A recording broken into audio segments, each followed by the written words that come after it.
Hey all, today we are going to discuss about amelogenesis imperfecta. As we know that amelogenesis term or it is the process of formation of enamel, right? Process of formation of enamel, right? So whenever there is imperfection or defect in the formation of enamel, then an developmental anomaly occurs, which is known as amelogenesis imperfecta, right? This is the structural defect.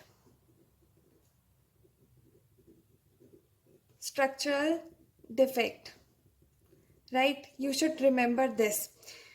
Now, it is also known as hereditary enamel dysplasia, hereditary brown enamel, hereditary brown opalescent teeth, right? These are the few names which are of amelogenesis imperfecta basically, right?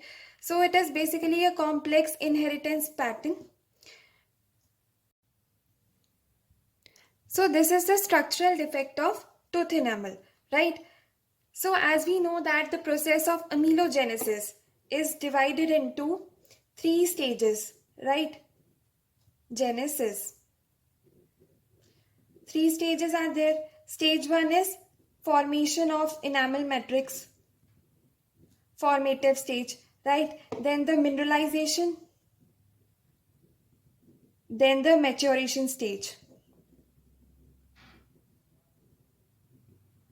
So any defect in any of these stages will cause amelogenesis imperfecta. So depending upon the stage of enamel formation, there will be defect in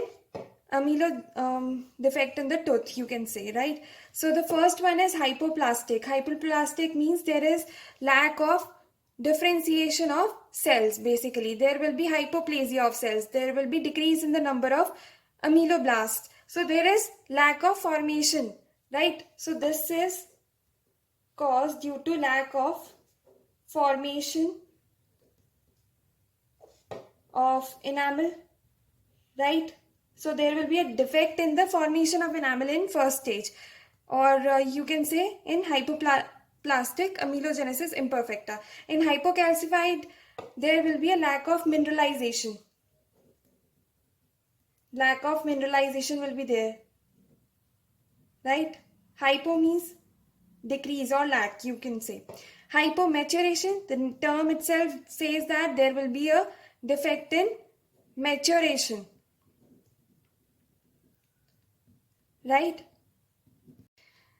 Now the classification of amelogenesis imperfecta, which was given by Whitcock. So the type 1 is hypoplastic type, right? So hypoplastic type is further divided into subtypes, right? According to the clinical presentation. So in hypoplastic type, there can be tooth with pitted enamel, right? There will be pitted or pits can be seen on the enamel surface, right? It can be localized, it can be generalized, it can be autosomal dominant, it can be autosomal recessive, right? The surface can be smooth, right? With the lack of enamel formation, right? Obviously will be there, right? Or it can be roughened. The surface can be roughened, right? So depending upon that, the classification was given by Whitcock. In hypoplastic type, there are further subtypes. So the pitted autosomal dominant, local autosomal dominant, local autosomal recessive, smooth autosomal dominant, smooth X-linked dominant, and rough autosomal dominant. Or enamel agenesis can be there, which is autosomal recessive type, right? Enamel agenesis means there will be a lack of enamel formation, right? So you have to learn this properly. Hypoplastic type, which is the type 1, in which there is lack of formation of enamel. This classification was given by Whitcock. You have to write it in your theory exams, right?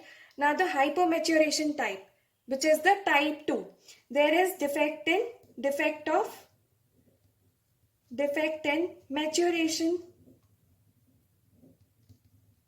stage of the process which is known as amelogenesis, the process of formation of enamel, right? In this stage, or in this type 2 kind of amelogenesis imperfecta, there is pigmented teeth will be seen, right? This pigmentation will be there, right? The tooth will be yellow, black, or grayish in color, right? So pigmentation is seen in these this type of amelogenesis imperfecta, which is the hypomaturation type. Or snow-capped teeth, right, will be seen.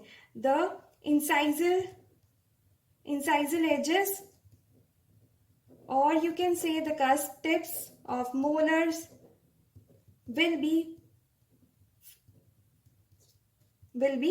white in color, white opaque enamel will be there on that surface, incisal edges and cusp tips, which will give the tooth a snow-capped appearance, right? That's why the name snow-capped teeth is used. So in hypomaturation type, there are 3 subtypes.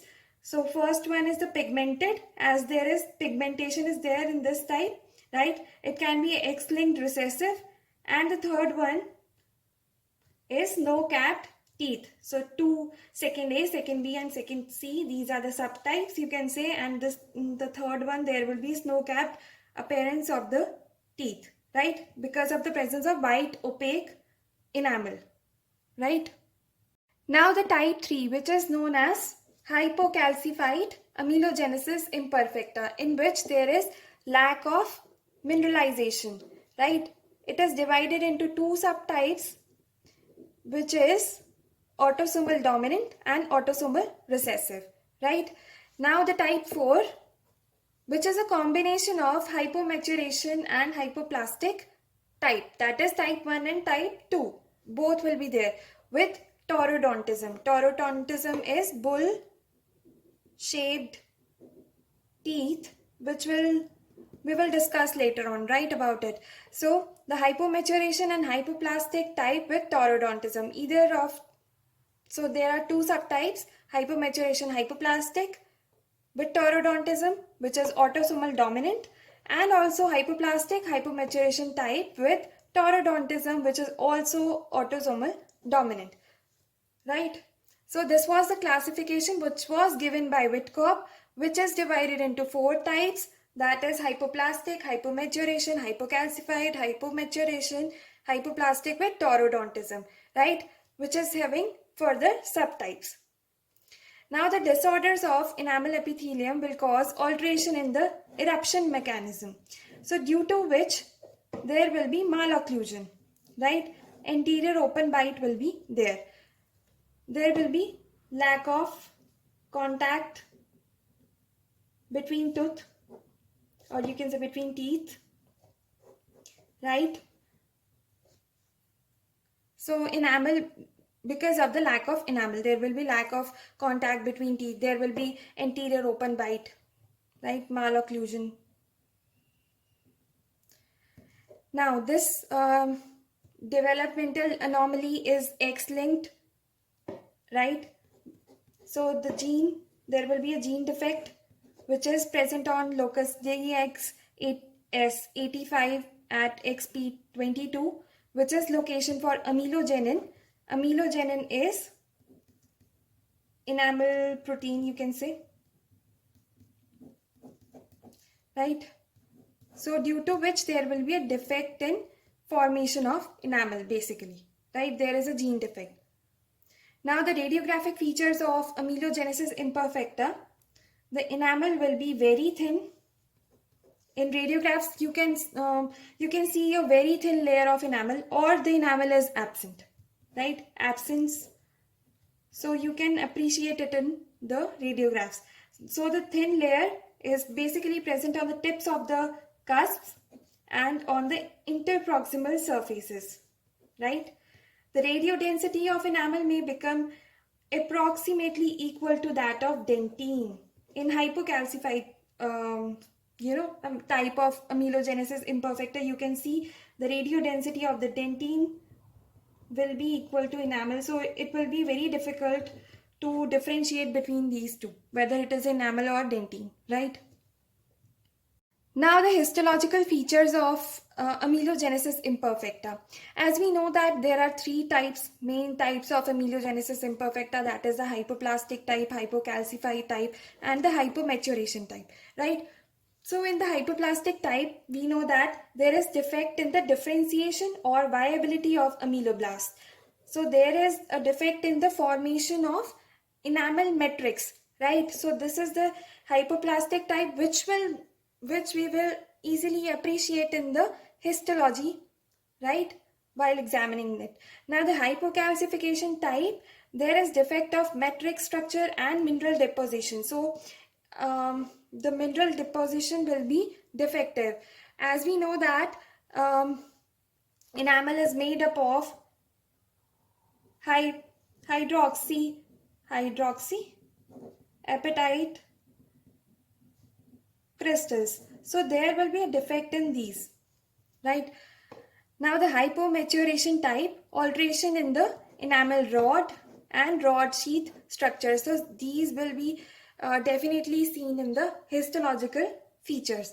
Now the treatment is basically for the improvement in the cosmetic appearance of the patient, right? So it should be done with the help of veneers, with the help of laminates,